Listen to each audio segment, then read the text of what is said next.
அனைவருக்கும் இனிய தை திருநாள் வாழ்த்துக்கள்ங்க. தை பிறந்தால் வழி பிறக்கும். அது மாதிரி இந்த தை திருநாளில் நம்மளுக்கு எல்லாருக்கும் வேண்டுதல்லாம் நிறைவேறணும். புது பானையில் புது அரிசியில் புது சர்க்கரையில் நம்ம பொங்கல் வைக்கிற மாதிரி எல்லாமே நம்மளுக்கு புதுசாக நல்லது நடக்கணும்.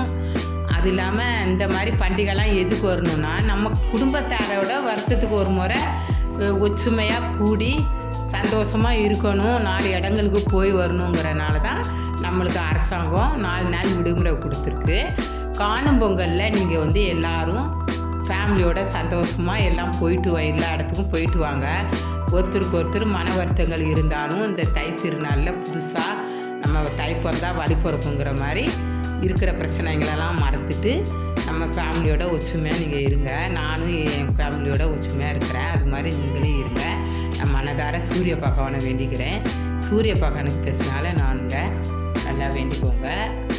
இந்த தை திருநாளில் விவசாயிங்களுக்கு புதுசாக எல்லாமே நல்லதாக நடக்குங்கிறதுனால தான் தை திருநாளில் புது நெல்லில் புதுசாக நம்ம எல்லாமே செய்கிறோம்.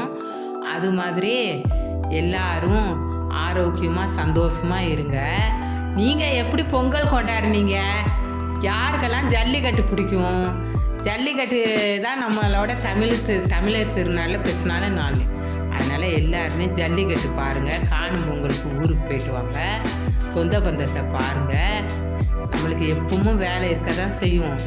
இந்த சமயத்தில் நம்ம வேலைங்களை கொஞ்சம் ஒத்தி வச்சுட்டு நம்ம குடும்பத்துக்காக நம்ம சந்தோஷமாக இருக்க தான் நம்மளுக்கு 4 நாள் விரும்புகிறேன். ஹாப்பி